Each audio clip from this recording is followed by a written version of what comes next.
네, 화양고등학교 친구들 안녕하세요. 선생님이 공지했던 바와 같이 모의고사 남은 파트, 홍계열전 파트는 영상으로 진행하는 걸로 하겠습니다.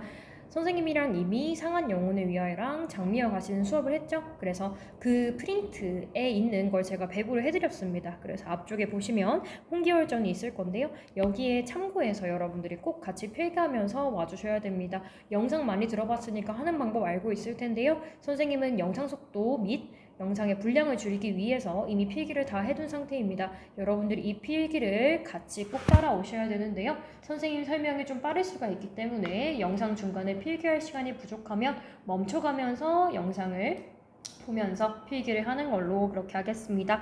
그리고 참고로요. 홍계열전에 대한 설명은 한 후에 선생님이 들어보니까 못부정이랑 안부정의 경우도 시험 범위에 들어간다고 해서 내용 자체는 어렵지 않지만 가볍게 영상 홍계열전 끝나고 뒷파트에 설명을 하고 넘어가도록 할게요. 참고로 그것도 프린트가 필요한데 그 프린트는 여러분들 일단 가지고 있지 않을 거잖아요. 그래서 그냥 참고만 해서 영상을 듣고 프린트물은 여러분들이 직전 대비 왔을 때 혹은 그 전에 보충을 왔을 때 부여하는 걸로 하겠습니다. 일단은 홍계열전 파트 여러분들 피시고요. 같이 오셔야 됩니다. 그냥 영상 들으면 안 된다고 제가 누차 강조하고 있죠. 필기를 같이 따라오면서 프린트 보도록 합시다.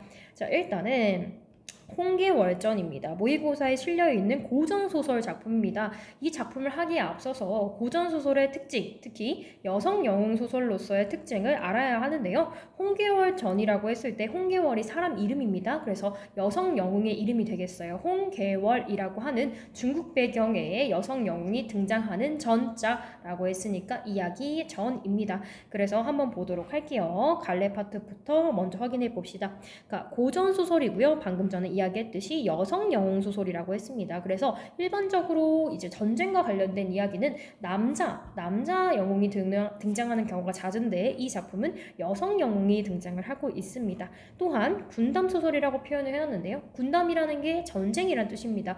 전쟁에 대해서 이야기하는 소설이 되겠고요. 그러면서도 국문소설, 한자가 아닌 한국어, 그러니까 한글로 쓰여진 소설이 되겠습니다. 이런 고전소설이고요.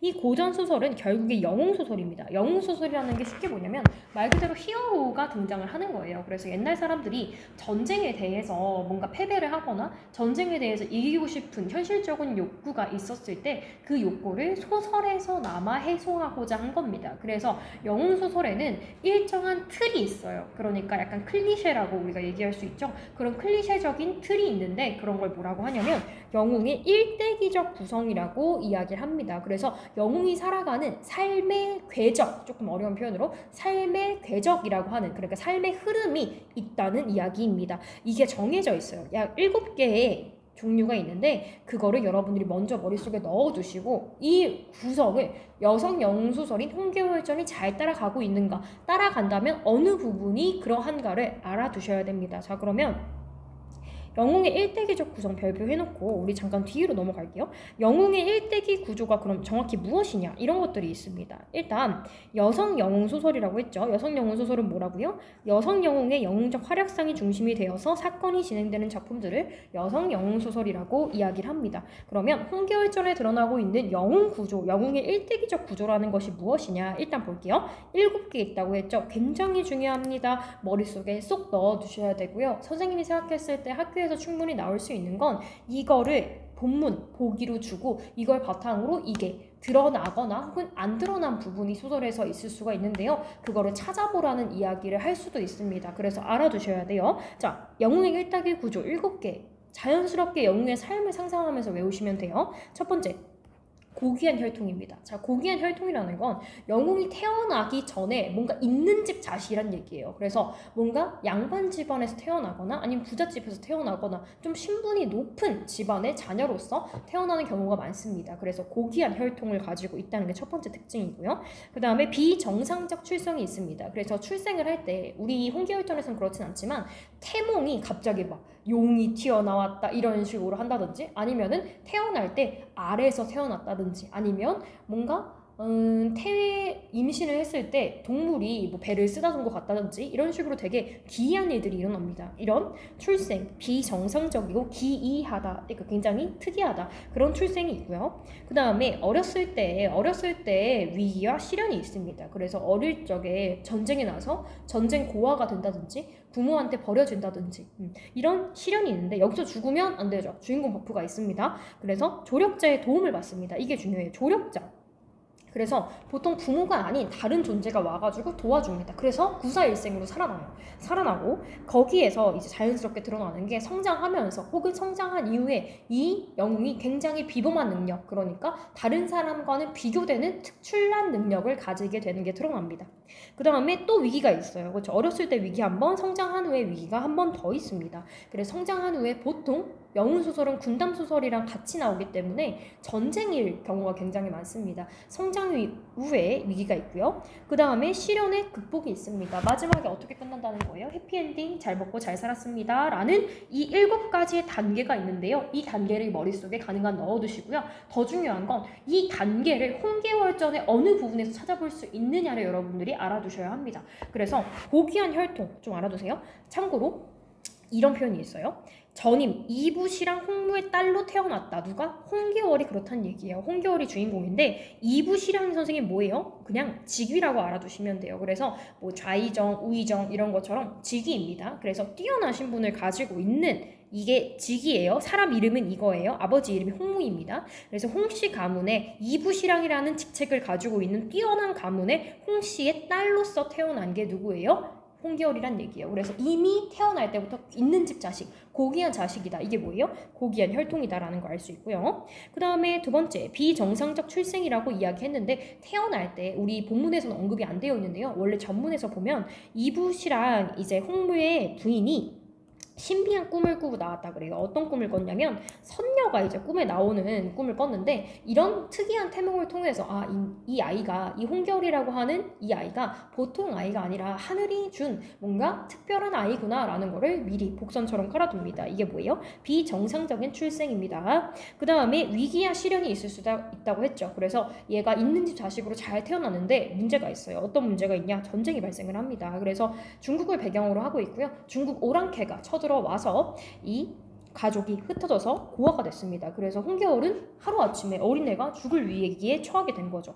그런 상황 속에서 도와주는 사람이 있어요. 조력자의 도움을 받는데요. 우리 이따 볼 거지만 여공, 참고로 여공이라고 해서 여자는 여자 아닙니다. 이 사람은 남자예요. 남자가 여공이라고 하는 이름을 가진 남자가 도움을 줘가지고 이 여공의 도움을 받아서 양아버지가 돼요. 양아버지로서 이 홍겨울을 키우게 됩니다. 홍겨울이 이렇게 키우는 과정에서 뭐가 드러나요? 능력이 드러나요. 어떤 능력일까요? 되게 영웅답고 뭔가 훈련 같은 거 할 때 되게 잘하고 검을 잘 다루고 뭐 이런 식인 거예요. 그래서 나중에 장원을 급제해서 나라를 구하게 됩니다. 그래서 전쟁이 한 번 나요. 한 번 나는 거에 대해서 얘가 이미 남장을 합니다. 여기서 이제 특이한 점이 드러나는데 여성 영웅 소설이에요. 근데 그 당시에는 여자가 정계, 정치계나 혹은 군사계에 진출하는 것이 어려웠습니다. 그렇기 때문에 이 홍계월이 능력은 있는데 여자라는 신분 때문에, 성별 때문에 진출하지 못한 거예요. 그래서 남자인 척을 하고 남장을 하고 그 다음에 전쟁에서 공을 세우게 됩니다. 이게 비범한 능력을 보여주는 파트라고 얘기할 수 있고요. 근데 위기가 있어요. 남장을 했어요. 들켰어요.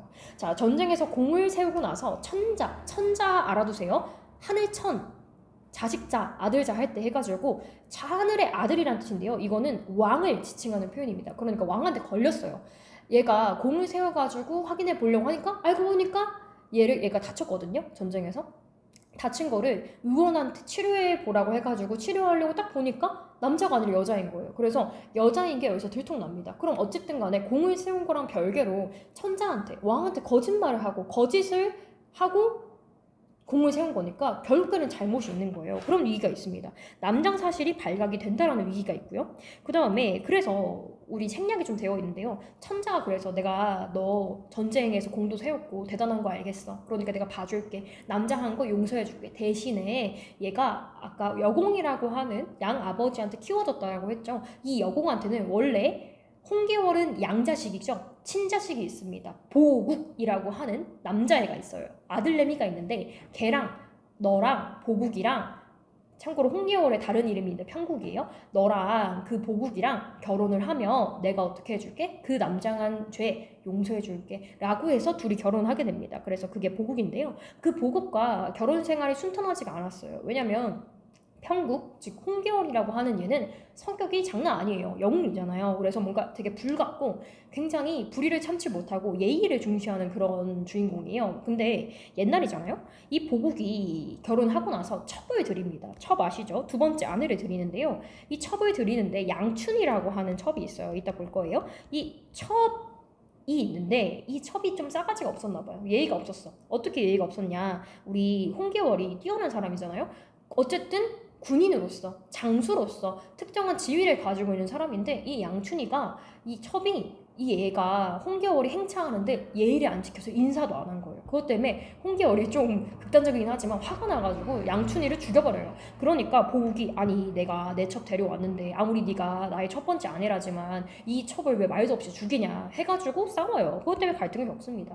그렇게 결혼 생활이 순탄하지 않던 차에 또 뭐가 발생하냐? 전쟁 1차에서 공세였죠. 또 2차로 반란군이 발생하게 됩니다. 사실 우리가 그 반란군이 두 번째로 발생한 그 장면을 모의고사에서 보는 거예요. 그래서 이런 위기가 있는데 여기서 얘가 가만히 있으면 되나요? 아니죠. 여기서 반격을 하는 겁니다. 시련의 극복이 있어요. 계월의 극복이 있는데 능력으로 갈등을 해소해요. 어떻게 갈등 해소하겠어요? 반란군을 잠재우고 천자를 구하고 심지어 자기 남편인 보국도 한번 구해냅니다. 그래서 대장군, 그냥 장군도 아니고 대장군, 굉장한 지위를 받게 되고요. 보국과 나중에 부귀영화를 누리면서 행복하게 잘 살았답니다. 이렇게 구성이 되어 있어요. 그래서 전반적인 흐름을 조금 익혀두세요. 그래서 이거를 우리가 영웅의 일대기 구조라고 하고요. 영웅의 일대기 구조가 이 홍계월전에서 어느 파트에 드러나는지를 꼭 알고 있어야 된다라는 이야기를 했습니다. 그래서 다시 돌아가서 한번 보도록 할게요. 그러면 이 홍계월전의 흐름이 어떻게 되어 있느냐. 자, 출생 방금 전에 봤던 거 복습하는 거예요. 앞으로 돌아왔어요. 1쪽이에요. 출생 천상 선녀였던 계월. 그래서 아까 얘기했죠. 태몽이 선녀라 그랬어요. 그래서 얘가 원래 하늘에 있었던 선녀였다. 뭐 그런 얘기를 해요. 계월이 홍시랑 부부의 딸로 태어났다라고 하는 출생이 있습니다. 그 다음에 시련 첫 번째. 반란으로 인해서 부모와 이별하고 고아가 되었어요. 정확히는 고아가 아니라 부모와 이별하고 부모는 살아있어요. 나중에 보면 해피엔딩 할 때 부모랑도 사실 재회를 해요. 그 다음에 여공에 의해서 목숨을 건지고 양육이 됩니다. 이게 조력자의 도움을 받아서 구출이 된 거죠. 그 다음에 무예와 학문이 보국, 그 같이 자란 아들내미 겠죠. 그 여공의 친아들내미인 보국, 나중에 나의 남편이 되는 계월의 남편이 되는 보국과 같이 자라는데 남자애보다 여자애인 홍계월이 더 뛰어난 능력을 가지고 있습니다. 그래서 이게 비범한 능력이죠. 그래서 장군이 되고요. 실은 두 번째는 보국과 혼인을 하는데 갈등을 겪었어요. 왜? 아까 양춘이랑 관련된 이야기랑 플러스 보국이 좀 직설적인 표현을 이야기를 하면 약간 하남자 스타일이 좀 있어요. 그래서 자기 아내가 남편인 나보다 능력이 더 뛰어난 거에 대해서 되게 불만을 갖습니다. 그래서 내가 장수로서는 뒤에 나오겠지만 계월이가 더 높은 지위에 있어요. 보국이보다. 그래서 자기가 아내한테 명령을 받는 거에 대해서 되게 자존심 상해합니다. 그런 것 때문에 또 갈등을 겪기도 했어요.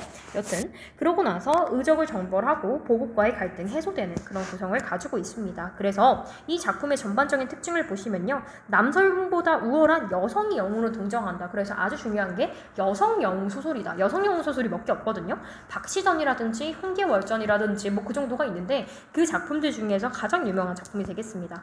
그 다음에 남성 영웅이 통념적인 남성상을 벗어나서 권위적이지 않으며 나약한 모습으로 그려진다. 왜냐면 이 작품의 목적 중에 하나가 여성도 남성 못지않게 능력을 가지고 사회에 진출할 수 있는 능력을 가지고 있다라고 하는 여성 인권의 성장 혹은 신장이라고 표현할 수 있는 주제를 가지고 있기 때문에 남성상의 모습을 그리는 데 있어서 남성이 여성보다 낮은 능력과 부족한 모습으로 그려지고 있다는 겁니다. 그래서 의인은 여성의 우월성을 부여함으로써 여성 소설이 벗어나지 못한 한계를 탈피하고 있다. 그러니까 여자가 활약을 하는 그런 작품이 흔치 않은데 이 작품은 그러한 구성을 띠고 있다는 얘기입니다. 그래서 우리가 봐야 될 거는요. 선생님이 앞에서 개걸에서 전반적으로 이야기했던 인물들이 있죠. 자, 머릿속에 고전소설은 인물이 정리되는 게 중요하기 때문에 그걸 먼저 정리하고 가겠습니다. 이거는 선생님이 필기를 안 해둔 겁니다. 같이 하면서 정리를 해봅시다. 자, 일단 인물 분석을 먼저 읽어보고 할게요. 홍계월 평국. 자, 여러분 홍계월만 외우시면 안 돼요. 고전소설의 특징은 사람의 이름이 다양하게 바뀔 수가 있습니다. 그걸 알아두셔야 돼요. 그래서 평국이 홍계월이랑 같은 말이에요. 이 평국이 언제 지어진 이름이냐? 그러니까 어린 시절에 전쟁 나갔고 부모님이랑 헤어졌다고 그랬죠. 그래서 여공한테 양육을 당했다고 했습니다. 그 여공이 같이 키울 때 자기 친아들내미 이름이 뭐라 그랬죠? 보국이죠. 그거랑 세트로 지어준 거예요. 그때 상기인 이름이 평국이란 이름입니다. 같은 말이에요. 그래서 명나라의 여장군입니다. 중국 배경이라고 했죠. 그래서 현실적인 제약을 극복하고 결단력 있게 행동해서 자신의 정체성을 찾고자 하는 주체적이고 능동적인 인물. 그래서 여성 영웅으로서의 면모를 잘 보여주는 인물이라고 평가할 수 있겠고요. 지략이 남편의 보국한테 물러서지 않는 직선적인 성격이다라고 정리를 해볼 수가 있고요. 다음 쪽에 보면 여보국이 있습니다. 이름이 아까 아버지 이름이 여공이었죠. 성이 여씨예요. 그래서 여보국이라는 이름을 가진 홍계월의 남편이 있습니다. 남편이자 어렸을 때는 같이 자식처럼 양자식이 홍계월이고요. 친자식이 보국이었으니까 이렇게 형제처럼 지내다가 나중에 남편이 되는 인물이죠. 가부장적 사회제도에 길들여져서 계열과 갈등을 일으켜. 그래서 얘는 머릿속에 가지고 있는 게 남자는 항상 여성보다 뛰어나야 한다라는 그런 인식을 가지고 있는 인물이기 때문에 따지자면 약간 비판적인 인물로 이 소설에서 그려지고 있습니다. 하지만 나중에 이제 계월의 능력을 인정하고, 왜냐면은 보국이를 계월이가 구해주거든요. 그래서 생각을 고치고 계월을 인정하는 그런 특징이 있습니다. 전반적으로 보았을 때 이 보국하고 계월이 갈등하게 되는데요. 이 보국의 특징은 남편은 계월에 비해서 능력이 좀 모자라요. 열등감을 가지고 있고요. 사회적으로 보장된 남성의 권리를 통해서 열등감을 극복하고자 하는데요. 거기에 대해서 여성 영웅인 계월이 보국보다 능력이 뛰어나고 우월한 능력을 바탕으로 보국을 혼내주기도 하고 망신을 주기도 합니다. 그러면서 여성 영웅으로서의 면모와 플러스 여성 인권에 대한 이야기를 해준 거죠. 그 다음에 여성이 밝혀지고 나서 혼인을 한 후에도 영웅으로서의 능력을 유지한다라는 특성이 있습니다. 그래서 전반적으로 보았을 때 이런 거고요. 다시 돌아가서 여기 밑에 그럼 구체적으로 어떠한 인물들이 있는지 정리를 해보도록 합시다. 선생님이 정리를 해뒀는데요. 이 구성을 여러분들이 머릿속에 넣어두셔야 합니다. 일단 우리 주인공인 홍계월 선생님이 노란색으로 체크했습니다. 뒤에 본문에서 할 때도 노란색으로 홍계월을 표시해 둘 거예요. 노란색 여성 영웅인 홍계월입니다. 근데 말했죠. 이 주인공인 홍계월의 다른 이름을 꼭 알고 있어야 돼요. 이거 무조건이에요. 자, 평국이란 이름도 있고요. 원수, 대원수, 대장군 등등등 여러 가지 전쟁에서의 칭호가 있습니다. 일단 평국이란 이름을 알아두셔야 돼요. 여성 영웅으로서 여공한테 아까 입양이 되었다라고 했죠. 그때 받은 이름이 평국입니다. 보국이랑 세트로 해갖고 평국이란 이름이 있고요. 그 다음에 원수, 얘들아 이게 철천지 원수, 넌 나의 원수 이게 아니에요. 그게 아니라 이거는 장군으로서 아주 높은 지위, 전쟁에서의 장군의 지위를 우리가 원수라고 이야기를 하는 겁니다. 그래서 장군의 지위를 가리키는 표현인 원수이고요. 이 원수의 직위에 올렸다는 것 자체가 이 홍계월이라는 여자의 인물이 굉장히 능력이 뛰어나다라는 걸 보여줍니다. 그 밖에도 뭐 대장군이니 혹은 대원수니 이런 표현들이 전부 홍계월을 지칭하는 표현이라는 걸 여러분들이 놓치지 말고 알아두셔야 됩니다. 학교 시험 문제에 홍계월이 지칭하는 표현들 쭉 밑줄 쳐놓고 하나 아닌 거 섞어둔 다음에 여기서 지칭하는 인물이 다른 것은? 이렇게 물어볼 수도 있는 거예요. 고전소설의 대표적인 전형적인 문제 스타일입니다. 그래서 알아두시고요. 이런 홍계월하고 누가 있냐? 홍계월의 가계도부터 봅시다. 자, 선생님이 파란색으로 체크했다는 건 긍정의 이미지를 가지고 있습니다. 홍계월한테 긍정적인 인식을 가지고 있는 사람들이에요. 아버지 홍무씨와 어머니 양씨가 있습니다. 홍무라는 이름을 가진 아버지가 있고요. 아버지 부자예요. 그 다음에 양이라는 성을 가지고 있는 어머니가 있습니다. 그래서 홍무 집안의 귀한 이부실랑의 딸로 고귀한 혈통 아래서 태어난 게 바로 홍계월입니다. 근데 홍계월이 어렸을 때 위기가 있다라고 했죠. 그래서 전쟁으로 인해서 부모님과 헤어지게 됩니다. 부모님과 헤어지고 이제 누구를 만나게 되냐? 죽어가던 찰나에 여공이라고 하는 새로운 남성, 그러니까 양 아버지를 만나게 됩니다. 그래서 이 홍계월한테 있어서 여공이란 이 인물은요, 양아버지의 역할을 하고요. 그 홍계월을 구해준 사람, 구출이자 조력자인 사람이 여공이 되는 겁니다. 얘기했죠? 여공 남자라고요. 그리고 여공한테는 누가 있었나요? 보국이라고 하는 친아들이 있었습니다. 이 보국이라는 아들은요, 이제 홍계월이랑 같이 이제 성장을 하면서 형제처럼 지내다가 나중에 천자의 명에 따라서 이 둘이 혼인을 하게 된다라고 했었어요. 천자의 명으로 혼인하게 되는 나의 남편이자 홍계월의 남편이자 형제가 되는 사람입니다. 하지만 갈등을 빚는다라고 했었어요. 왜냐하면 첫 문제하고 그리고 보국이 가지고 있는 이 홍계월에 대한 열등감 때문에 서로 대비된다, 갈등을 한다라고 이야기를 했었습니다. 그래서 이 보국이는요, 능력이 없진 않아요. 일반적인 사람들보다 능력이 있어서 전쟁에서 얘가 나름 공을 세워요. 근데 평국, 즉 홍계월보다는 적어요. 그래서 항상 열등감을 가지고 있는 그런 인물로서 구성이 됩니다. 그리고 이 홍계월이랑 대비되는 사람이 있죠. 부정적인 사람. 양춘. 우리 모의고사 파트에 등장하지 않지만 꽤 비중이 있어요. 왜냐하면 보국과 갈등을 하게 되는 근본적인 원인 중에 하나가 이 양춘이기 때문이에요. 양춘 뭐라고 했죠? 아까 보국이 데려온 첩이라고 했어요. 이 첩이 얘한테, 홍계월한테 예의를 지키지 않아서 화가 나가지고 양춘의 목을 딱 베어버려요. 홍계월이. 그래서 그거 보고 보국이가 아니 내가 데려온 첩인데 왜 그랬냐고 막 그렇게 해서 각방살이하고 뭐 그렇게 되는 거죠. 그래서 그런 상황이 있고 그리고 중요한 사람이 있습니다. 천자가 있는데요. 아까 천자 누구라고 했죠? 왕이라고 얘기했습니다. 우리 명나라에 왕이 있어요. 이 명나라의 왕으로서 홍계월을 이 왕이 어떻게 평가하는지 알아야 돼요. 능력 인정해줍니다. 참고로 여공, 자기 양아버지도 홍계월의 능력 인정해줘요. 여기서 능력 인정 안 하는 사람 누구밖에 없냐면 보국밖에 없어요. 자기 남편은 자기 아내에 대한 열등감이 있으니까 인정 안 해줘요. 근데 심지어 왕도 얘가 전쟁에서 공을 세운 걸 아니까 인정을 해줍니다. 그래서 능력 인정해주고요. 그 다음에 두 번째, 이 천자가 구출을 당하죠. 두 번째로 전쟁이 일어났을 때 홍계월을 다시 불러요. 그랬을 때 이 천자가 위기에 처하는데 그거를 구출해주는 역할을 하고요. 나중에 그것 때문에 큰 지위를 더 받게 되고 행복하게 잘 살게 됩니다. 그래서 전반적으로 이런 인물들이 있다. 홍계월을 중심으로 해서 보국과의 갈등, 천자하고 여공이 이 홍계월에 대해서 어떻게 생각하는지를 중심으로 해서 내용을 봐야 되는구나를 이해를 해두시고 오면 본문 이해가 좀 더 쉽겠습니다. 자, 그러면 다시 한번 정리해 볼게요. 그럼 이러한 여성 영웅 소설이 어떤 특징이 있고 결국에 어떤 주제를 얘기하고자 했느냐? 쉽게 생각해서 선생님이 앞에서 얘기했던 것 같습니다. 여성도 이렇게 당대의 사회에 대해서 반대해서 대항해서 가지고 있는 능력을 충분히 펼칠 수 있다라는 이야기를 하고 싶었던 거예요. 왜냐하면 조선시대잖아요. 소설이 쓰였으니까. 조선시대 때는 무슨 시대입니까? 유교적인 시대여서 굉장히 가부장적인 여성의 사회적 진출이 어려웠던 시대였죠. 그 당시에 쓰여진 소설로서 여성도 뭔가 능력을 펼칠 수 있다. 플러스 남성 중심의 가부장적인 사회에 대해서 비판하기 위해서 이런 소설이 쓰였을 것이다 라는 얘기를 하는 겁니다. 그래서 이 홍계월전에 드러난 당대 여성에 대한 인식입니다. 계월이 남편인 보국과의 갈등을 능력의 우월함으로 해결하는 걸 통해서 여성의 권위를 보여주는 거죠. 남성의 권위에서 벗어나지 못하던 기존 영웅소설의 한계를 과감히 탈피했다. 굉장히 진보적인 여성 영웅소설이다라고 얘기할 수가 있겠고요. 그 다음에 두 번째, 계월이 국가에 충성하는 신하이자 국난을 극복하는 영웅으로 사회적 자아를 실현하는 것을 통해서 여성도 삶의 주체로 사회적 자아를 실현할 수 있는 당당한 존재임을 보여주고 여성의 사회 진출을 막고 있었던 당대 남성 중심의 사회적 현실과 제도에 대한 비판을 담고 있다. 선생님 방금 전에 얘기했던 거죠. 근데 만약에 여기서 조금 더 심한 문제가 나온다고 한다면 이렇게 얘기할 수도 있어요.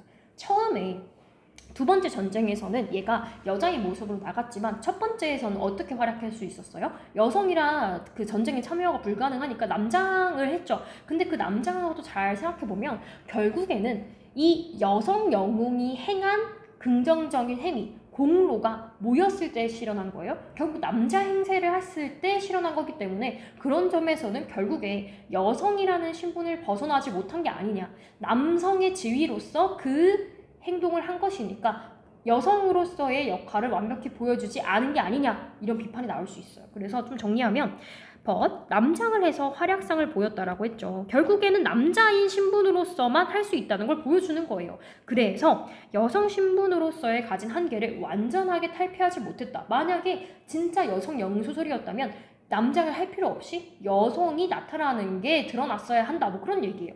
그래서 결국에 여성 신분으로 성공하지 못한다라는 걸 오히려 잘 보여주는 것이 아니냐라는 측면에서는 이 소설이 가진 여성 영웅 소설로서의 한계가 있을 수가 있겠습니다. 그래서 전반적으로 우리가 개관을 살펴봤고요. 개관에서 한 내용 이해되셨죠? 우리 기본적인 등장인물 이해를 하고요. 그 등장인물을 바탕으로 해서 어떤 식으로 전개가 되는지를 본다라고 했는데요. 다시 한번 정리해볼게요. 자, 밑에 있는 내용 전기 흐름이 있습니다. 가능하면 여러분들이 머릿속에 그 흐름을 넣는다는 생각으로 필기를 해놓고요. 그 다음에 제 설명을 들으면 좋겠는데요. 일단 내용 전개 흐름의 전반적인 흐름을 보면 일단 배경이 공간적 배경이 중국 명나라입니다. 중국 배경이라고 했죠. 시간적 배경은 성화연간, 그러니까 15세기 전후 해가지고 조선시대 때를 얘기하네요. 자, 발단, 전개, 위기, 절정, 결말로 볼 수가 있는데요. 우리가 실제 모의고사에서 보는 파트는 절정과 약간의 결말 즈음의 파트입니다. 근데 전반적인 흐름을 알아두긴 하셔야 돼요. 시험에서 다른 부분 발췌해가지고 나올 수도 있는 일이니까요. 자, 일단 발단 부분에 아까 얘기했듯 이부시랑 홍무의 딸로 태어난 개월은 이렇게 얘기했어요. 장사랑의 반란, 그러니까 이게 중국에 일어난 첫 번째 전쟁입니다. 장사랑이라고 하는 군사가 있어요. 그 군인이 반란을 일으켜서 5살 되던 해에 부모와 헤어지게 됩니다. 그래서 개월이 나중에 여공의 도움으로 구조가 돼서 그의 아들 보국과 함께 성장한 후에 전쟁에 나가 공을 세우고 헤어졌던 부모와도 재회를 하게 됩니다. 이게 첫 번째 이제 긍정적인 시형 극복이에요. 근데 문제가 있어요. 남장 사실이 밝혀진다라고 하는 갈등이 있다고 했죠. 근데 개월은 천자한테 용서를 받아. 무슨 조건으로? 보국과 혼인한다는 조건으로 용서를 받게 됩니다. 그 이후에 갈등을 겪었어요. 그래서 막 양충 가지고 싸우고, 그리고 보국이 가진 열등감 때문에 싸우고 해서 규중, 안방, 그러니까 집 안에서만 살아갔다는 얘기예요. 그러다가 우리가 여기를 보는 거예요. 개월이 오왕과 초왕의 반란, 또 반란이 있었어요. 두 번째 전쟁. 그 반란을 진압하기 위해서 전쟁에 출정해서 보국과 천자의 목숨을 구하며 맹길이라고 하는 장수를 죽이게 되는데요. 거기까지는 따로 정확히 나오진 않는데 우리 한 이쯤까지 보는 겁니다. 그래서 국가를 위기에서 구한 개월은 대사마 대장군, 아주 뛰어난 위치에 이르렀던 얘기예요. 그래서 보국은 승상이 된다. 아주 높은 지위에 오른다.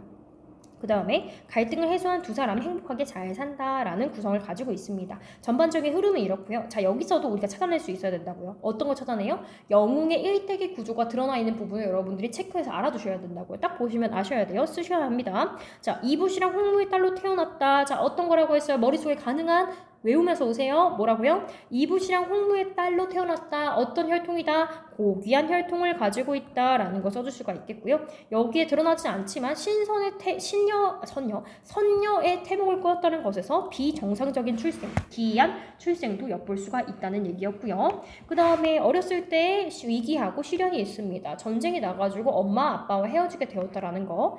그 다음에 두 번째, 조력자의 도움을 받아서, 여공의 도움을 받아서 그 위기를 헤쳐나간다라는 거고요. 이후에 성장함으로써 비범한 능력을 가지고 전쟁에 나가 공을 세웁니다. 근데 성장한 후에도 뭐가 있다고요? 위기가 있습니다. 전쟁에 나갔다가 남장한 사실을 들킨다든지 보국과의 갈등이 있는 점이 그러합니다. 그 다음에 절정 파트에서 성장 후에 위기를 극복하게 되죠. 다시 한번 전쟁에 나가서 공을 세우고 높은 지위에 오르게 됩니다. 그랬을 때 높은 지위에 올라서 마지막에는 보국과 함께 행복한 삶을 살게 된다는 것으로 마무리가 되는 거죠. 그래서 전반적으로 내용을 잘 살펴보았습니다. 그래서 전반적으로 우리가 내용을 살펴본 걸 바탕으로 시험 출제 키워드를 적어볼 수가 있겠는데요. 적으셔야 돼요. 일단 인물의 성격과 갈등 관계에 대해서 알아야 합니다. 홍계월의 성격이야 굉장히 영웅적이고 뭔가 불의를 참지 못하는 그런 성격을 가지고 있다라고 얘기할 수 있겠고요. 보국은 열등감을 가지고 있고 약간 가부장적인 인식을 가지고 있다, 권위적이다, 그런 표현들이 들어갈 수 있겠습니다. 갈등 관계는 우리가 중심적으로 보아야 할 것이 홍계월하고 적군, 우리 뒤에 나오는 오왕과 초왕을 비롯하고 있는 그런 반란군들과의 대비 하나. 그 다음에 두 번째, 내부적인 차원에서 보국과 평국, 개월과 동국 간의 갈등이 하나 있습니다. 이렇게 두 가지 봐주셔야 되고요. 그 다음에 작품성, 계속 강조했죠. 영웅의 일대기 구조 중요합니다. 영웅의 일대기 구조가 어떤 식으로 드러나고 있는지 파트 딱 보시면 아셔야 돼요. 그 다음에 작품의 사회적 의의와 한계에 대해서 알아야 된다. 사회적인 의, 여성 영웅 소설로서 여성 영웅에 대한 인권과 거기에 대한 신장을 이야기했다는 점에서는 높이 살만하지만 단점은 그게 결국에는 남장을 하고 있는 남성 신분에서 벗어나지 못하는 여성 영웅의 모습을 그려낸다라는 점에서 한계가 있다라고 얘기할 수가 있겠죠. 그 다음에 작품의 갈래상 특징, 우리 고전소설이에요. 아주 오래된 소설인데 이 고전소설의 특징 중에 하나가 아까 영웅의 일대기 구조 가지고 있다는 거랑 뒤에 하나 나올 건데 현실적으로 이게 돼? 라고 생각할 정도의 굉장히 막장스러운 그런 세계관들이 등장하게 되는데요. 그런 부분들을 좀 봐두시고요. 특징적인 거 아까 평국 혹은 개월 이라고 불리거나 원수, 대원수 등으로 불리는 여러 가지 이름이 있는데요. 이름이 많은 걸 여러분들께 알아두라고 말씀드렸습니다. 전반적으로 내용 이해가 쉽도록 개관 설명을 조금 자세하게 했고요. 이걸 바탕으로 본문을 들어가 보도록 하겠습니다.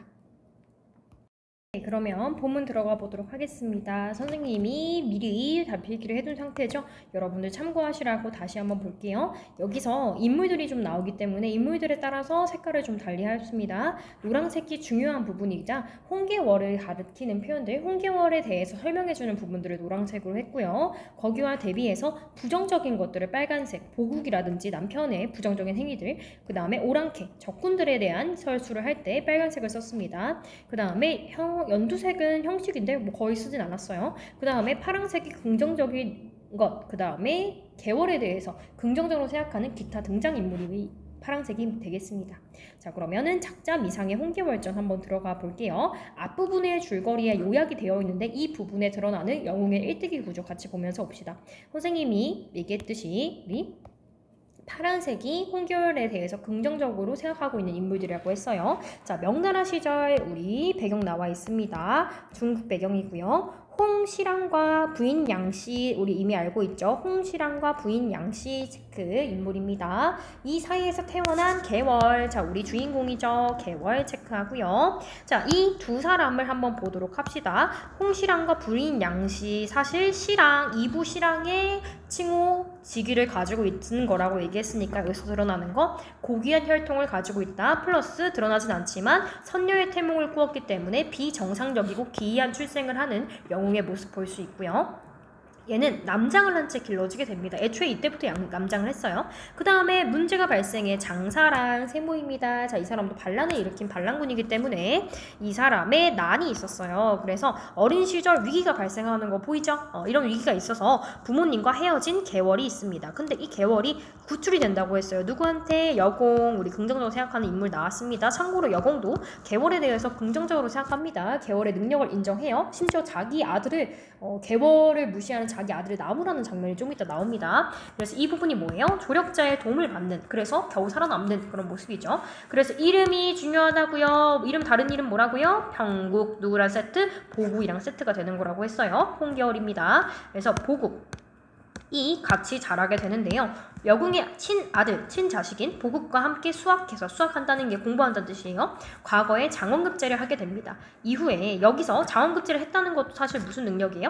비범한 능력을 지니고 있다는 게 보여지는 겁니다.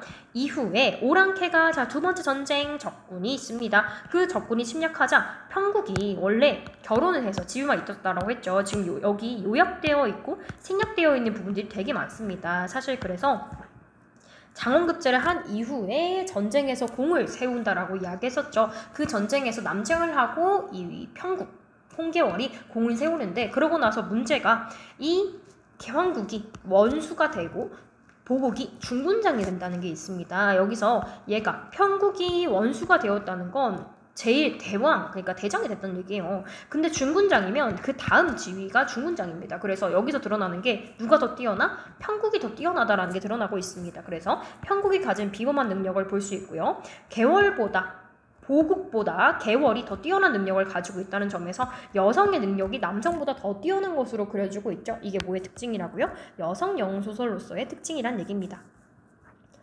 이후에 위기. 평국이 여자임이 밝혀졌어요. 남장한 게 티가 났어요. 성장 후에 위기가 또 발생하죠. 근데 천자가 용서해준다고 했어요. 천자가 누구? 왕입니다. 자, 왕은 그는 벌하지 않고 보국과의 결혼을 중매한다. 너 결혼하면 내가 너 남장했던 실수 없던 걸로 해줄게 해가지고 이 보국이랑 평국이 결혼을 하게 되고요. 그 이후에 양춘을 죽이는, 첩을 죽이는 사건이 일어나서 갈등을 맺고 그런 와중에 국가에 문제가 생기는 겁니다. 두 번째 전쟁이 발생하는 그 시점부터 우리가 보는 겁니다. 이해됐죠? 자, 그러면은 이때부터 들어가 볼게요. 남관장이, 선생님 보라색은 너희들이 모를 것 같은 단어 체크해둔 거예요. 남관장이라는 건 남쪽 관리를 뜻하는 겁니다. 남관장이 장계를 올리거늘 보고를 올리는 거예요. 자, 보고를 했어. 무슨 보고가 있냐? 근데 천자가 보자마자 깜짝 놀래. 자, 천자가 왕이죠. 왕이 급히 뜯어보았다. 급한 전서가 와가지고 보니까 자, 무슨 문제가 있어요? 우리 반란이 일어났습니다. 오왕과 총왕이 반역해서 지금 황성, 그러니까 왕이 있는 성을 침범하려고 합니다. 오왕은 구덕지로, 자, 이 구덕지가 사람 이름이야, 얘들아. 대원수를 삼고, 그러니까 얘가 장군인 구덕지를 앞세우고 반란을 일으켰고, 초왕은 장맹길이라고 하는 장군을 선봉으로 삼아가지고 반란을 일으켰다는 거야. 나라에 반역이 일어났지. 큰일이지. 그래서 장수 천여명과 군사 10만을 거느리고 쳐들어왔습니다 라고 전서가 온 거야. 호주 북쪽 지방의 10여 성으로부터 항복을 받고, 심지어 얘네들이 쳐들어와가지고 항복을 이미 받은 데가 있대. 그리고 형주사사 이왕태가 아마 우리 편이겠죠. 천자편. 그런 장수들을 베어버리고 마구 쳐들어오고 있습니다. 소장의 힘으로는 방비할 길이 없어서, 그러니까 제 힘으로는 도저히 막을 수가 없습니다. 왕님 비상입니다 라고 소식을 전한 거죠. 소식을 올립니다. 원컨대 황상은, 얘들아 황상이라고 했어. 황이라는 게 황제, 그러니까 왕을 높여가지고 황제라고 표현하는 거죠. 황상이 천자를 가리키는 표현이라는 거 아셔야 됩니다. 왕께서는 어진 명장을 보내셔서, 그러니까 뛰어난 명장, 뛰어난 장수를 보내가지고 적을 막아주세요, 반란군을 막아주세요 라고 하는 급한 통보를 보냈습니다. 그러면 여기서 드러나는 거예요. 자, 지금 반란군이 발생하고 있습니다. 이게 뭐예요? 홍계월이 성장 후 했을 때 또 다시 한번 위기가 발생을 한 거죠. 그 위기에서 누가 활약할 수 있습니까? 어진명장. 사실 우리가 알고 있는 어진명장은 누굽니까? 홍계월이죠. 그래서 홍계월이 복귀할 기회가 있다는 복선처럼 이제 드러나게 되는데요. 이 첫 부분이 굉장히 짧은 한 3-4줄 만에 반란이 일어났구나. 그래서 홍계월이 지금 필요가 되는구나. 필요로 해서 전장에 나갈 수 있는 기회가 생겼구나 라는 걸 되게 간단하게 요약해서 정리해두고 있습니다. 그래서 이렇게 3줄을 묶어서 우리가 뭐라고 얘기할 수 있냐면, 고전소설에서 많이 쓰는 기법이에요. 요약적 제시입니다. 왜냐하면 할 말이 너무 많기 때문에 굳이 대사를 가지고 쭉 읽는 것이 아니라 되게 요약적으로 전보 안에 그 내용들을 정리해서 보여주고 있는 겁니다. 이해되셨죠? 요약적 제시. 천자가 큰일 났죠. 그래서 깜짝 놀라서 조정의 모든 신하들과 의논을 시작했습니다. 그때 우승상, 그러니까 이 사람도 지위겠죠. 정영태가 얘기했다. 뭐라고 했냐면, 이 도적이라는 게 우리 부정적인 거죠. 앞에서 봤었던 오왕과 초왕을 비롯한 그런 반란군들을 좌승상 평국, 좌승상이라는 거 자체가 지위죠. 근데 평국이라고 했으니 평국 누구라고요? 홍계월이죠. 자, 홍계월이 좌승상의 지위를 결혼하고 나서 그 지위를 해제한 게 아니라 여전히 가지고 있어요. 뛰어난 사람이에요. 그 좌승상 평국을 보라는 게 홍계월을 보란 얘기예요. 그래서 그 사람을 보내서 막아야 합니다. 급히 평국을 부르십시오. 자, 그럼 여기서 드러나는 거. 그 당시에 기준 했을 때 원래 남자만 인정해 주는 거라고 했는데, 신하들이 야, 큰일 났어. 빨리 평국 불러와. 여자지만 걔 불러와야 돼. 라고 얘기했다는 것 자체가 여성 영웅으로서 이 평국이 가지고 있는 능력이 굉장히 뛰어났고 신하들한테 인정을 받을 정도였다라는 걸 알 수가 있습니다. 그래서 여기서 드러나는 건 여성 영웅의 능력이 인정되어 있습니다. 여기서 드러나는 측면 중에 하나가 이 여성 영웅 소설이 여성의식 성장, 그 당시에 여성들이 이런 마음이 있었겠죠. 나도 능력을 가지고 있는데 그걸 펼치지 못하는 게 억울해 하는 사람들이 있었을 거란 말이죠. 그래서 이 소설이 그런 여성들의 마음과 혹은 심리를 대변해주기 위한 측면에서 이렇게 속 시원하게 여자가 인정받는 모습을 그리지 않았겠느냐 하는 거예요. 그래서 여성의식 성장한 것이 이 소설의 부분에 평국이 인정받는 모습으로 반영이 되어 있다는 얘기입니다. 이해되셨죠? 천자가 생각하다가 얘기를 했어. 평국이 전일에는 세상에 나왔기에 불렀지만, 그러니까 그 전에는 남장에서 전쟁에서 공을 세웠으니까 내가 부를 수가 있었는데, 지금은 내가 약속을 했잖아. 어떤 약속? 보국이랑 결혼해서 집에 있으라고 약속했잖아. 원래 그 당시에 여성들은 한번 결혼한 이후로는, 특히 양반 여성은 밖에 나오지 못한다라고 했어요. 지금은 규중, 그러니까 방 안에만 머물러 있는 결혼한 부녀자로서의 신세이기 때문에 차마 불러낼 수 없도다. 자, 이렇게 빨간색으로 표시한 거 부정적인 측면이라고 했죠. 어떤 부정적인 측면이 있느냐? 그 당시에 조선사회의 가부장적인 세태가 남아있는 부분들이 나옵니다. 그 중에 하나예요. 여자는 결혼한 이후에 밖으로 나올 수 없다는 가부장적인 세태가 남아있는 모습을 확인할 수 있습니다. 이런 것도 찾으라고 문제에 낼 수 있으니까요. 중요해요. 가부장적 인식, 성 역할이 정해져 있었다라는 거죠. 여성은 집에 있고 남성은 밖에 나와서 사회생활을 하고 뭐 이런 식으로 정해져 있었던 부분이 있다는 겁니다. 그래서 천자도 얘가 능력이 부족해서 고민하는 게 아니라 여자라서 고민을 하고 있는 거죠. 어찌 전쟁터로 보내리요 하니까 신하들이 말했다. 평국이 지금 규중에 있으나 이름이 조야에 있고, 얘네들이 말하는 주장이 뭐냐면, 오케이 그래 평국이 여자야 문제가 되긴 하지. 근데 지금 이름이 조야에 있다는 건 너 왕이지만 너 왕으로서 그 평국 즉 홍계월의 직위를 거두지 않았잖아. 얘 그래도 장군이야. 여자지만 장군이잖아. 그래서 불러낼 수 있는 이유가 있다는 거야. 정당한 사유. 또한 장록을 거두지 않았어. 그러니까 얘네들의 지위가 아직 있어. 편국이 지위가 있잖아. 그래서 어찌 규중에 있다 하여 거리끼겠습니까? 라고 이야기했습니다. 여기서 중요한 파트 중에 하나가 신하들도 이 홍계열의 능력을 인정하고 불러낼 것을 권유하고 있다는 거죠. 정리하면 편국을 부를 근거, 홍계열을 부를 근거가 장군 직위를 거두지 않았기 때문에 논리적으로 가능하다라는 이야기를 한 거죠. 그러면 천자가 마지못해 안 되겠다. 왜냐면 이 급한 와중에 불러낼 만한 인재가 없는 거야. 그래서 편국을 불러냈어요. 이때 편국이 규중에서 홀로 지내면서, 자, 홀로 지내면서라고 했는데 우리 생략되어 있지만 왜 홀로 지내는지 알고 있죠? 양춘을 죽인 것 때문에 갈등하고 플러스로 이 열등감 때문에 서로 사이가 좋지 않아서 말 그대로 각방살이 한 거예요. 영춘 첫 문제로 보급과 갈등, 남편과 갈등을 맺었기 때문에 각방살이하고 있었어요. 안 그래도 이 사람이 영웅적인 면모를 가진 사람인데 몸이 근질근질했겠죠? 그 상황 속에 마침 잘 됐다. 날마다 시녀들과 함께 장기와 바둑으로 세월을 보내고 무료하게 지내다가 이제 사관이 와서, 사관이라는 거는 이제 왕의 명령을 하달하는, 전달하러 오는 임금의 신하를 우리가 사관이라고 얘기하죠. 사관이 와서 천자가 부르는 명령을 전하자 어머 너무 좋은 거야.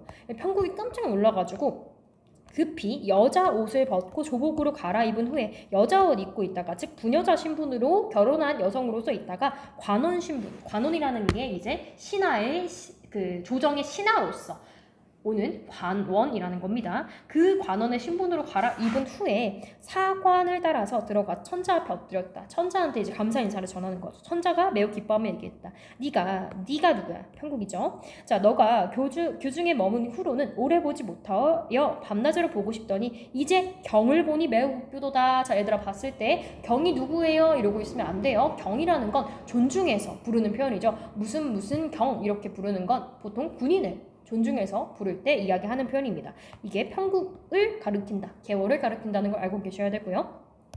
자, 여기서 천자의 태도도 알 수 있습니다. 어때요? 매우 기쁘도다. 나 너 만나서 너무 기뻐. 믿음직해. 라고 얘기하니까 계월에 대한 신뢰도가 굉장히 크다는 걸 알 수 있습니다. 보국 제외하고는 다 크다고 얘기했었어요. 내가 덕이 없어. 왕이니까 자기를 낮추는 표현을 쓰는 거죠. 왕이든 뭐 신하든 서로 낮추는 표현을 쓰는 게 유교적 윤리니까. 내가 덕이 없어서 지금 오나라와 초나라 양국이 반역해서 호주 북쪽 지방을 쳐서 항복을 받고 남간을 해치고 황성을 침범한다고 한다. 그러니까 나라가 큰일 났다. 반란군이 지금 이렇게 들어오고 있는 상황이다. 네가 좀 어떻게 해봐라 이거예요. 경은 나라와 조정을 편안하게 지키도록 해라. 자, 명령한 거죠. 천자한테 명령을 받았습니다. 뭘 명령받았어요? 나라를 지킬 것을 명받았습니다. 자, 그러면 나라의 안위가 누구 손에 달렸습니까? 홍계월의 손에 달려 있습니다. 그만큼 이 홍계월이 믿고 지지하는 천자의 모습을 알 수 있다는 거죠. 그래서 나라의 중대사를 맡길 정도로 계월의 능력을 인정하고 있는 천자의 모습을 확인해 볼 수가 있습니다.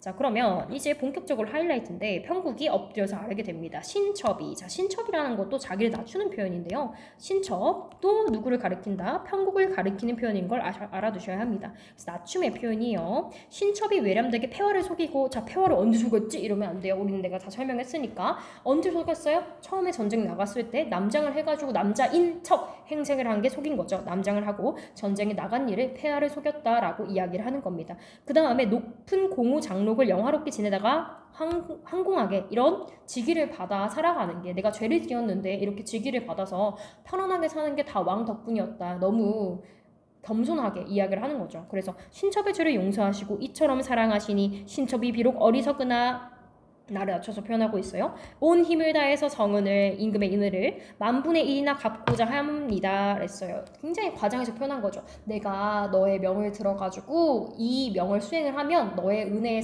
만분의 1은 갚을 수 있을 거야. 막 이렇게 얘기하는 거야. 그래서 폐하는 근심치 마소서라고 얘기합니다. 여기서 드러나는 그 당시 유교적 세계관이 좀 드러나요. 이것도 좀 중요한데요. 계월의 충군 사상, 충군, 군자, 그러니까 왕에 대해서 충성한다는 사상이 드러나요. 그 당시는 유교잖아. 일단 누구한테 잘해야 돼? 부모한테 잘하고, 부모는 자식한테 잘하고, 그와 더불어서 나라 전체에서 봤을 때는 왕은 신하한테 잘하고, 신하도 왕한테 잘해야 된다는 얘기야. 그래서 계월의 충군 사상, 유교적인 이념이 잘 드러나는 부분입니다. 천자가 매우 기뻐해서 즉시 천병만마를 뽑아서 많은 군사와 그 기병들을 모아서 모으도록 해서 삼남원의 짐을 지고 원수가 친히, 원수 누군지 알아야 돼요. 누구예요? 편국이죠. 편국이 중요합니다. 보국한테 전령, 그러니까 전쟁 상황에서의 명령을 내리는데요. 누가 누구한테 내리는 겁니까? 사실 아내가 남편한테 명령을 내리는데요. 여기서는 사실 지위가 조금 바뀌는 거죠. 오히려 아내인 평국이 더 높은 지위에서 명령을 내리는 겁니다. 그 차이가 있어요. 그래서 적병이 급하니 중군은 급히 대령하여 군령을 어기지 말라라고 했습니다. 지금 천자의 명령을 들으러 온 건 평국밖에 없습니다. 그러니까 당장 자기 남편도 능력이 없진 않으니까 걔를 불러가지고 너 전쟁 와서 도와라 이거예요. 그래서 적병이 급하니까 중군도 누굴 가르치는지 알아야 돼요. 중군 아까 지위 이름이었습니다. 보국의 지위예요. 그래서 중군은 급히 대령해서 군령 나의 명령을 어기지 마라. 내가 대원수잖니? 평국이 대원수니까 나의 명령을 어기지 말고 빨리 와서 도와 이 얘기인 거죠. 여기서 드러나는 거. 여기서 이 평국이 보국한테 내린 명령은 아내로서 남편한테 하는 말이 아닙니다. 군사적인 공적인 상황에서 높은 상급자가 하급자한테 명령을 내린 거예요. 그래서 아내가 아닌 대원수로서 명령을 했다는 걸 알아두셔야 됩니다. 거기서 드러나는 우리 평국의 성격이 있어요. 아, 공과 사의 구분이 철저하네. 이런 것도 영웅의 면모라고 얘기할 수가 있겠죠. 보국이 전령을 보고 분하면 이기지 못해. 얘가 왜 분해? 약간 한옥자라 그랬잖아. 자기 아내가 감히 남편이 나한테 이런 명령을 내려? 아무리 너가 나보다 군사적으로 높은 지위에 있다고 해도 내가 너의 명령을 드릴 깜냥은 아닌데 그 정도의 수준은 아닌데 라고 생각을 한 거야. 그래서 부모께 여쭈었어요. 여공한테 자기 아빠한테 아빠 며느리가 이래 이렇게 이제 얘기하러 간 거야. 근데 이렇게 얘기를 했어요. 봐요. 자, 개월이 또 소자를 중군으로 부리려 하니 이런 일이 어디 있습니까? 자, 여기서 얘의 성격이 드러나는 거죠. 얘는 뭐가 자존심이 상해요? 여자인 자기 아내가 자기한테 남편으로서 자신한테 명령하는 게 싫은 거예요. 그래서 여기서 드러나는 건 가부장제 플러스 개월의 능력을 인정하지 않는 이 보국의 모습이 보입니다. 그래서 보국의 성격을 우리가 유추해 볼 수 있죠. 가부장적 인식이 뼛속에 있구나. 그 다음에 되게 권위적이고 조금 옹졸하기도 하죠. 어쨌든 자기 아내가 자기보다 뛰어난 능력을 가지고 있는 건 사실인데 거기에 대해서 이해하거나 납득하지 못하고 있으니까요. 근데 만약에 여기서 시아버지이자 자기를 키워준 양아버지인 여공이 평국의 편을 들지 않았다면 평국이 더 힘들어졌겠는데 여공은 이미 알고 있어. 자기가 키웠으니까 알겠지. 평국이 가진 능력에 대해서 얘도 인정하고 있어. 그래서 오히려 자기 친아들을 꾸짖는 거야. 보국한테 이야기를 했어. 여공이. 전일에 내가 너한테 무엇이라 이르더냐. 이미 얘가 몇 번 아버지한테 찾아와서 찡찡거린 적이 있어가지고 몇 번 이야기를 했어. 아니야 너 그러지 말아라. 개월이가 능력이 출중한 건 사실이니 그게 적장에서 그러니까 우리 전쟁 중에 내려진 명령이라면 그거를 너는 마땅히 따라야 된다 이렇게 이미 얘기한 적이 있어. 그래서 다시 한번 얘기하는 거야. 너 개월을 괄시 무시하다가 이런 일을 당하니 어찌 그르다 하리요? 국사가 매우 중하니 어떻게 해볼 수가 없다라고 했어. 이 말은 무슨 말이야? 야 너 지금 그게 중요해? 나라가 지금 망하게 생겼어. 네 아내 말 잘 들어. 며느리 말 잘 들어. 라고 아버지가 훈계를 하는 거죠. 그래서 여기서도 드러나는 게 이 여공도 개월의 능력에 대해서 인정하고 있는 거 알 수 있습니다. 그래서 여공이 보국한테 바삐 가라고 재촉했다. 야 그럴 때가 아니라 빨리 가 이랬어요. 그래서 갔어. 보국이 할 수 없이 갑주를 갖추고 그러니까 갑옷 입고 진중 그러니까 진중이 전장이죠. 전장에 나아가서 원수 앞에 엎드리니 원수 누굽니까? 평국이죠. 홍겨울 앞에 엎드리니 홍원수가 자 홍원수 누군지 알아봐야 돼. 홍겨울이죠. 홍겨울이 분부하는 거야. 누구? 군인데 군인으로서 분부를 하는 거죠. 자, 만일 명령을 거역하는 자가 있으면 군법을 시행할 것이다. 자, 이 말이 무슨 말이야? 너 만약에 너 하급자지 남편한테 너 하급자인데 상급자인 나한테 대들거나 나의 명령에 대해서 무시하거나 한다면 너를 엄중하게 처벌할 거야. 뭐인 거 상관없이 네가 내 남편인 거랑 상관없이 엄중하게 처벌할 거야 라고 얘기하는 것도 공과 사를 철저하게 구분하는 성격을 홍겨울이 가지고 있다는 걸 알 수가 있습니다. 그죠?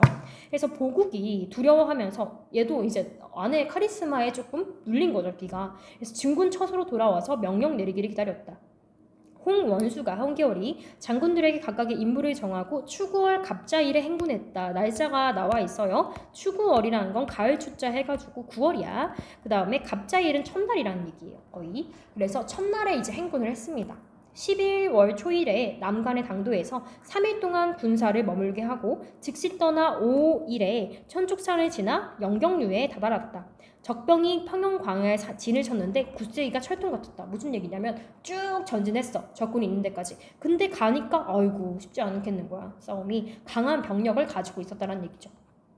그래서 원수가 적진에 대해서 진을 치고 명령했다. 자, 뭐라고 했냐? 자, 평국이 홍계월이 뭐라고 명령했나요? 장령, 나의 군사의 명령을 어기는 자가 있으면 세워두고 뵐 것이다. 그러니까 전장에 나가기 전에 우리 아군들한테 포고를 하는 거야. 야, 너네 내 말 안 듣지? 큰일 난다. 이렇게 얘기해 주는 거죠.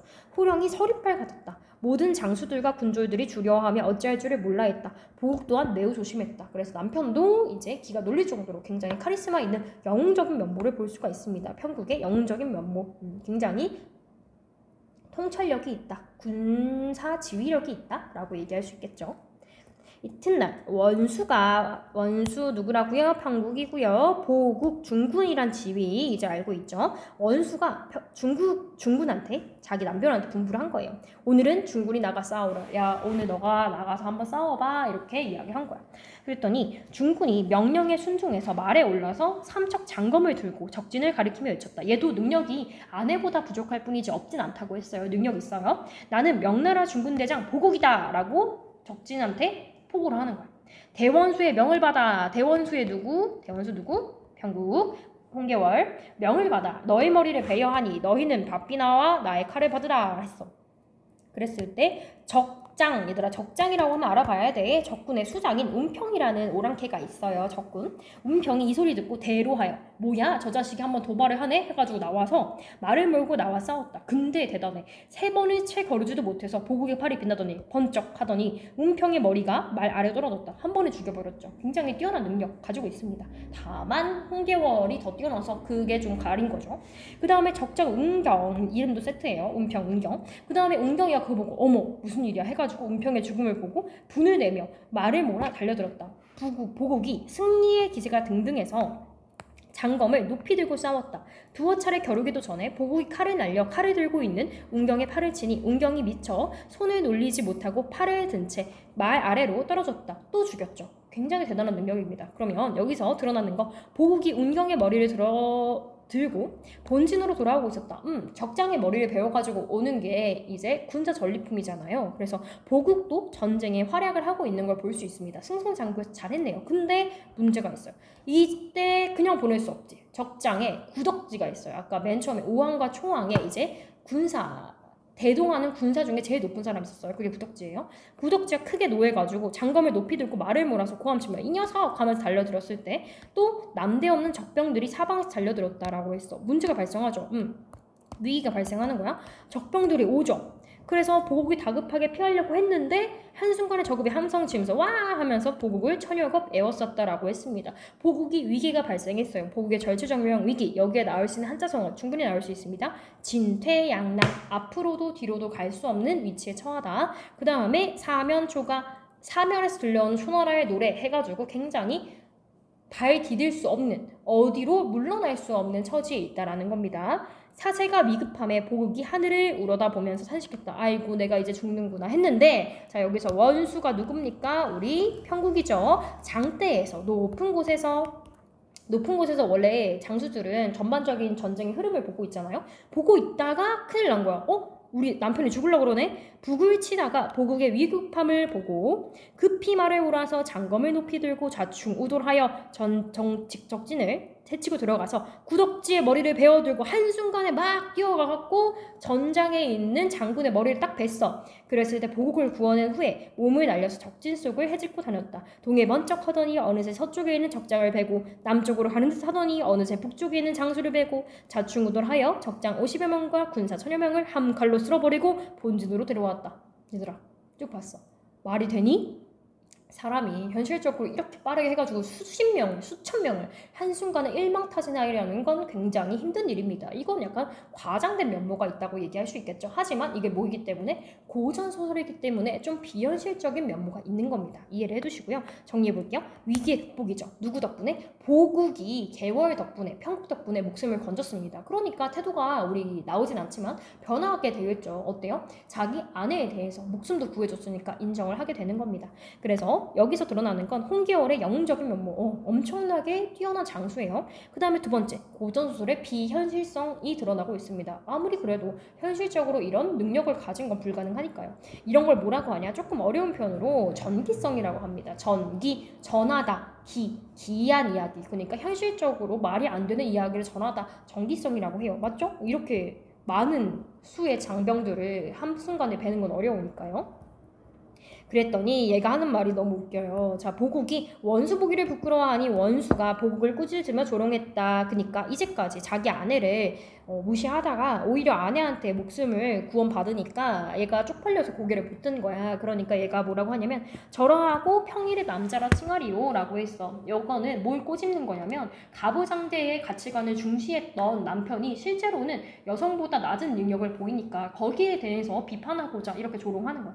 야, 너가 남자야? 이렇게 얘기하는 거죠. 나를 업신여기더니 이제도 그러할까? 라고 했어. 너 이제까지 내가 여자라고 무시했지? 근데 너가 나한테 목숨을 구원받았어. 지금 상황에서도 너가 그런 말을 할 수 있을까? 서리적인 표현이죠. 없단 얘기예요. 그래서 이 말의 의미는 가부장제를 비판하고 있고요. 그 다음에 여성의 권력 상승 욕구가 반영이 돼서 이렇게 속 시원하게 여성이 활약하는 모습이 소설 속에 반영되었다라고 얘기할 수 있고요. 결과적으로 이 소설의 목표가 남성 중심의 사회를 비판하고 플러스 여성 인권에 대해서 이야기하고자 여성의 권위의 신장을 목표로 하고 있는 소설이라는 내용이 중시가 되는 걸 알 수 있습니다. 전반적으로 보았습니다. 그래서 정리 한번 했고요. 내용 이해가 되셨죠? 여성 영웅소설로서 보국하고 편국의 갈등 및 편국의 영웅적 활약상을 통해서 주제가 드러나는구나. 가부장제에 대해서 비판하고 여성 영웅의 능력을 보여주는 소설이구나 라는 걸 보았고요. 선생님이 그때 모의고사 포인트도 같이 드렸었습니다. 문제 풀어보셔야 돼요. 너네 학교에서는 특히 문제 자체를 그렇게까지 어렵게 내지 않는다면 모의고사에 있는 문제를 약간 변형해서 낼 게 분명합니다. 그래서 여기 있는 문제 봐두셔야 되는데요. 9쪽을 보도록 할게요. 자, 그쪽에 있는 26번부터 문제 풀어봅시다. 자, 윗글에 대한 설명으로 적절한 것은 이랬어요. 고사. 자, 고사라는 게 옛 고자의 이야기 사자예요. 그래서 중국의 옛 이야기를 가져오는 건데요. 이런 거야. 옛날에 오나라와 뭐 초나라의 아니면 오왕과 초왕의 이야기가 이것과 같더라. 아니면 제갈공명의 이 지식이 여기 있는 주인공과 다를 바가 없더라. 이런 식으로 중국의 이야기를 인용을 해서 가져오는 걸 고사 활용이라고 하는데요. 그걸 통해서 인물 간 갈등 양상 제시하고 있다? 그거 아니지 않나요? 인물 간 갈등 양상이 드러나는 건 맞는데 고사를 활용한 적 없어요. 옛날 이야기, 중국 이야기 한 적 없죠? 자기네들끼리만 얘기하고 있죠? 아니고요. 그 다음에 시간의 역전적 구성. 역전이라는 건 뒤바뀐다는 얘기예요. 역전적인 구성을 활용하고 있습니까? 즉 역순환적인 구성. 갑자기 미래 왔다가 현재 갔다가 아니죠. 현재, 과거, 현재, 미래 이런 식의 구성을 가지고 있습니다. 이게 아니죠. 사건의 인과관계를 드러내고 있다? 아닙니다. 그래서 틀렸고요. 3번 서술자가 직접 개입하여 서술자의 개입이라는 게 사실 고전소설의 특징입니다. 이런 거예요. 서술자는 원래 객관적인 위치에서 독자한테 서술만 해줘야 되는데 자기 의견을 넣는 거야. 예를 들어서 심청전에서 심청이가 효녀인 거 다들 알고 있죠. 근데 그래도 객관적 위치에 있는 서술자는 심청이가 효녀라는 행동을 보여줘야 되는 거지 효녀라고 판단해서는 안 돼. 근데 만약에 이런 구절이 들어가 있어. 이 심청이를 누가 효녀가 아니라고 하리요. 혹은 효녀 심청이의 나도 눈물이 날 지경이었다. 마을 사람들이 전부 눈물을 흘렸다. 이런 식으로 얘기를 하는 건 서술자의 의도가 들어가 있는 거잖아요. 그런 것들이 들어가 있냐는 거예요. 안 들어가 있죠. 상황에 대한 독자의 판단을 유도하고 있다? 아니요. 그럼 판단 없고요. 그냥 서술만 나와 있습니다. 틀렸죠? 그 다음에 인물의 활약상 너무 나오죠. 홍계월이 전쟁에서 2번이나 승리하는 모습이 잘 드러나 있습니다. 구체적인 묘사를 통해서 상황의 긴박함을 고조시키고 있다. 후반부에 완전 잘 나왔죠. 갑자기 자기 남편이 위기에 처했을 때 위기를 극복해서 자기가 도와주는 장면에 너무 잘 드러나 있습니다. 정답 4번이 되겠고요. 5번을 볼까요? 현실적인 공간과 비현실적 공간의 교차. 이게 구운몽 같은 이제 환몽 소설, 그러니까 꿈이 나오는 그런 구조가 아니잖아요. 환상적 분위기? 아니고 굉장히 긴급한 전쟁의 분위기입니다. 정답 4번이 되겠고요. 그 다음에 27번을 보도록 합시다. 윗글의 인물에 대한 이해로 적절하지 않은 것은 남관장. 자, 남관장이 누구였냐면 맨 처음에 이제 오왕과 초랑이 반발을 일으켰을 때 그거를 전해주려고 하던 신하예요. 남관장은 반란군의 규모와 위세를 구체적으로 언급하면서 조정에 다급하게 도움을 요청하고 있다라고 얘기했는데 앞에 가서 봐요. 맨 처음에 남관장이 장계에 보고를 올리거는 천자가 뜯어보았다. 오왕과 춘역이 방학했고 황성 침범하려고 하고 이렇게 대원수 삼고 장맹길로 성봉을 삼아서 쳐들어왔고요. 지금 얼만큼 쳐들어왔냐. 이 북쪽 지방의 10여 성으로부터 항복을 받았다. 구체적으로 얘기하고 있죠. 맞습니다. 구체적으로 언급함으로써 다급하게 요청을 하고 있고요. 두 번째, 천자, 왕은 반란이 일어난 원인을 자신의 부족함으로 돌리면서 평국에게 반란을 증압하도록 명령을 내리고 있다. 이것도 이야기했었죠. 내가 덕이 모자라서 뭐 이런 식으로 얘기를 한다고 했었습니다. 그래서 보시면 여기 중간에 보니까 여기 내가 덕이 없어서 지금 오나라와 초나라 양국이 반역해서 호주 북쪽 지방을 쳐서 황복을 받고 난관을 해치고 황성을 침범한다고 하니 형은 나아가 나라와 조정을 편안하게 지키도록 해라 라고 얘기하면서 부탁한 거 맞죠? 3번, 평국은 자신의 죄를 용서한 천자에게 감사해 하면서 은혜를 갚으려고 하고 있다. 자, 거기에 대한 답변 뭐라고 했나요? 자, 신첩이 비록 어리석어. 왜 어리석어?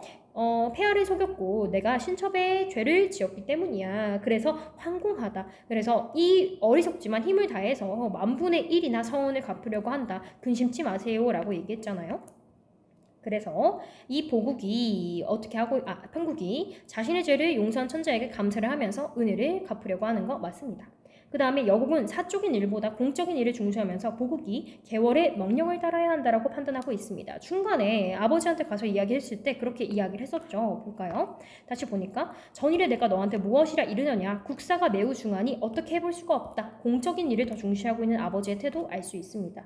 근데 5번, 보국은 개월의 지시를 두둔하는 여공의 말에 불만을 표출하고 있어. 이랬을 때 아버지 며느리 편만 드시고 너무하신 거 아닙니까? 막 이런 얘기 한 적 없습니다. 그렇게 얘기를 했을 때 뭐라고 했냐면 자, 여공이 보국에게 바삐 가라고 지촉하니까 할 수 없이 갑주를 갖추고 나아가 원수 앞에 엎드렸다라고 했으니까 반항하지 않았습니다.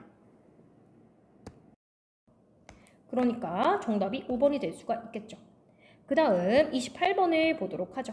자, 28번 이 보기를 바탕으로 해서 문제를 푸는 건데요. 홍계월전에서 주인공 계월은 자신이 지닌 우월한 능력을 사회적으로 인정받아서 여러 문제를 해결하는데 이는 기존 여성 영웅소설의 주인공이 남성의 권위에서 벗어나지 못했던 한계를 탈피한 것이다. 맞죠? 그래서 여성 영웅이 활약하는 그런 소설이란 얘기를 했었고요. 특히 계월이 국가에 충성하는 신하이자 얘기했죠. 우리 성은을 갖기 위해서 막 이렇게 얘기를 했으니까 국난을 극복하는 영웅으로 그려지는 것은 여성도 삶의 주체로 사회적 자아를 실현할 수 있는 존재임을 보여주고 있다. 이렇게 얘기했습니다. 또한 사회적 자아를 실현할 수 있는 존재임을 보여주고 있다. 또한 여성이 사회 진출이 제한되어 있었던 당대의 남성 중심의 사회적 현실과 제도에 대한 비판을 담고 있다. 여성 영웅이 나오지 못하게 했던 그 당시 사회상에 대해서도 비판하고 있고요. 한편 이 작품에 등장하는 남성들은 조선시대의 통념적인 남성상과는 달리 권위적이지 않으며 나약한 모습을 그려지고 있다라고 이야기를 했었습니다. 그래서 보시면 기억 파트 같이 보도록 할게요. 앞에 어딨냐면 여기. 이 도적은 좌승상 평국을 보내 막아야 합니다. 급히 평국을 부르십시오 라고 신하가 이야기를 했던 부분이죠. 그래서 여성임을 알고 있지. 하지만 불러야 된다고 했어. 정영태가 장수로서의 그녀의 능력을 인정하는 장면으로 남성의 권위를 내세우는 조선시대의 통념적인 남성상과는 다른 모습을 볼 수 있다. 맞죠? 만약에 남성상에 두드러지는 신하라고 이야기를 했다면 아무리 그래도 평국은 여자이기 때문에 부를 수가 없을 것입니다. 라고 얘기했을 겁니다. 맞고요. 2번 니은은 전쟁터에 니은이 뭘까요? 평국이 전일에는 세상에 나왔기에 불렀지만 지금은 규중에 머물러 있는 여자인지라 차마 불러낼 수가 없도다. 어찌 전쟁터로 보내리요? 라고 얘기했지. 이거는 천자가 하는 걱정이야. 여자라서 부르기가 조금 그런데? 라고 얘기한 거잖아. 자, 니은은 전쟁터에서 계월이 출정해야 된다는 제안에 천자가 망설이죠. 그렇죠. 여자라는 이유 때문에 망설이죠. 여성의 사회 진출에 대한 당대 사회 인식, 가부장적인 사회제가 분명히 있었다라는 거죠. 맞고요. 디귿 볼게요. 디귿은 신첩이 비록 어리석으나 힘을 다해 성문을 만분의 1이나 갖고자 합니다. 폐하는 근심치 마소서라고 얘기한 부분이죠. 그래서 디귿은 개월이 나라를 구하기 위해 천자의 명령을 따르는 장면으로서 국가에 충성하는 신하이자 국난을 극복하는 주체로서 사회적 자아를 실현하고자 하는 여성의 모습 맞습니다. 국난을 자기가 스스로 극복해서 은혜를 갚을 것이다 라고 얘기를 했으니까요. 맞고요. 4번 리을 어디 있을까요? 여기 있네. 자, 리을은 얘가 이제 남편을 구하는 모습. 동해번쩍하더니 어느새 서쪽에는 적장을 베고 남쪽으로 가타더니 어느새 북쪽에는 장수를 베고 좌충우돌하여 적장 50여 명과 군사 1000여 명을 한 칼로 쓸어버리고는 본진으로 돌아왔다. 굉장히 영웅적인 모습이었죠. 원수 개월이 위기에 처한 중군장 보고 자기 남편을 구한 후에 적진을 평정하는 장면으로서 여성 영웅이 우월한 능력으로 당면한 문제를 해결하는 모습 완전 멋져. 남편을 구했으니까요. 위기를 극복하고 있는 것 같습니다. 근데 미음을 볼게요. 마지막에 자기 남편한테 하는 얘기. 저러라고 평일에 남자라 칭하리오. 나를 업신 여기더니 이제도 그러할까? 너 이제 나 업신 못 여기겠지? 라고 이야기하는 부분입니다. 근데 자, 미음은 여자라는 이유로 전쟁터에서 자신을 무시한 보국을 개월이 조련하는 장면으로 이라고 했어. 자, 근데 잘 봐야 돼. 보국이 여자인 자신을 무시한 건 맞아. 근데 전쟁터에서 무시한 건 아니지 않아? 전쟁 나가기 전에 자기 아버지한테 가서 며느리가 이렇게 하려고 한다. 하소연을 한 거는 아직 전쟁터 가기 전이야. 그래서 전쟁에 왔을 때는 오히려 아내의 카리스마에 벌벌 떨면서 혹시라도 내가 아내의 심기를 거스를까 아니면 내가 명령을 어길까봐 굉장히 조심하는 태도를 보인다라고 했어요. 그래서 전쟁 중에 무시한 건 아닙니다. 그래서 다른 때는 무시했지만 전쟁 중에는 무시하지 않았다라는 것 때문에 틀렸어요. 그래서 남성 중심의 사회제도에 대한 비판 의식은 맞습니다. 그걸 담고 있는 건 맞지만 전쟁에서 무시한 건 아니다. 그러니까 정답이 5번이 되겠습니다. 여기까지 해서 모의고사 문제까지 홍계월전을 마무리할 수 있겠고요. 영상 끄시면 안 돼요. 자, 영상 끄지 마시고 우리 어디로 가야 되냐? 안부정과 목부정 설명을 간략하게 하겠습니다. 자, 그러면 부정 표현 보도록 할게요. 아까 이야기했듯이 이 프린트는 없는 친구들이 많을 거예요. 참조만 해주시고요. 이 프린트는 직전 대비 때 혹은 보충 때 나눠드리도록 할게요. 부정 표현 자체가 뭐 어렵지는 않습니다. 근데 학교 학습지에 들어가 있어서 시험 범위로 나온다고 하니까요. 제가 한번 봐드리도록 할게요. 부정 표현 자체의 개념은 어렵지 않고요. 이거를 문제를 좀 풀어보셔야 됩니다. 문제는 어차피 직전 대비 혹은 보충 때 저랑 풀 거니까 걱정하지 마시고요. 일단 부정 표현은 말 그대로 뭐냐? 어떤 상황에 대해서 그렇지 아니하다 혹은 말 그대로 부정이에요. 못한다라는 거예요. 그래서 문장의 의미를 부정하는 문법적인 표현을 부정 표현이라고 합니다. 부정 표현의 종류에는 크게 두 가지, 더 넓게 보면 세 가지 정도가 있습니다. 이 세 가지의 종류에 대해서 아셔야 되는데요. 얘네들이 가지고 있는 의미를 중심으로 봐주시면 됩니다. 안부정과 못부정, 말다부정이 있습니다. 안부정은 우리가 이미 알고 있어요. 제가 이 예시를 들으면 기억이 날 것 같은데요. 선생님한테 이야기를 해야 돼요. 뭘 이야기해야 되냐? 너희들이 맨날 하는 거. 숙제를 안 해왔다는 이야기를 해야 돼요. 자, 그랬을 때 선생님한테 이야기를 할 때 어떤 게 덜 혼날까 생각해 보세요. 선생님 숙제 안 했어요. 벌써 선생님 숙제 못했어요. 그나마 저한테 덜 혼날 게 뭘까요? 후자겠죠. 선생님 숙제 못했어요 라는 건 내 능력이 부족해서 뭔가 일이 있어서 그것 때문에 못했다는 얘기야. 근데 안 했어요는 의도가 뭘까? 내 의지를 가지고 일부러 안 했어요로 들리는 거지. 그래서 안부정은 뭐냐면요, 안 하는 거예요. 그래서 의지적으로 부정하는 거고요. 아니면 단순 부정이에요. 이런 거예요. 오늘은 비가 안 왔다. 이런 식으로 상황상 단순하게 그냥 별 의미 없이 부정되는 걸 안부정이라고 합니다. 그래서 의지 단순 부정이라는 걸 기억해 두시고요. 이 부정에 만드는 종류에 따라서 두 가지로 나뉘는 겁니다. 의지 부정, 단순 부정이 있고 그게 만들어지는 방법. 짧은 부정과 긴 부정이 있어요. 말 그대로 짧은 거랑 긴 거란 뜻이에요. 짧은 거를 만들기 위한 안 부정은 어떻게 만들 수 있을까? 안을 붙이면 돼. 선생님 오늘은 학교에 안 갔어요. 얘기하면 되지. 그리고 그걸 길게 들이면 돼. 선생님 오늘은 학교에 가지 않았어요 하면 되죠. 뭐뭐지 않다. 그래서 형성 방법은 안과 아니를 붙이면 짧은 부정, 지 않다를 붙이면 긴 부정이 되겠습니다. 또한 의지 부정과 단순 부정 얘기했죠. 의지는 내 의지를 가지고 의도적으로 안 한 거고요. 단순 부정은 말 그대로 그냥 단순한 상황 때문에 그렇게 되었다라는 얘기예요. 예를 들어서 나는 어제 학교에 안 갔다. 의지 부정이죠. 그걸 길게 표현하면 나는 어제 학교에 가지 않았다. 뭐 이런 식으로 얘기하면 되죠. 단순 부정이면 어제 비가 안 왔다. 그리고 어제는 비가 오지 않았다. 이런 식으로 긴 부정으로 만들 수가 있겠죠. 이게 안 부정입니다. 그 다음에 못 부정은 방금 전에 이야기했듯이 내 능력 부족이거나 아니면 상황상 뭔가 그럴 만한 이유가 있어 못한 거예요. 숙제를 못했어. 이러면 선생님이 물어보죠. 왜?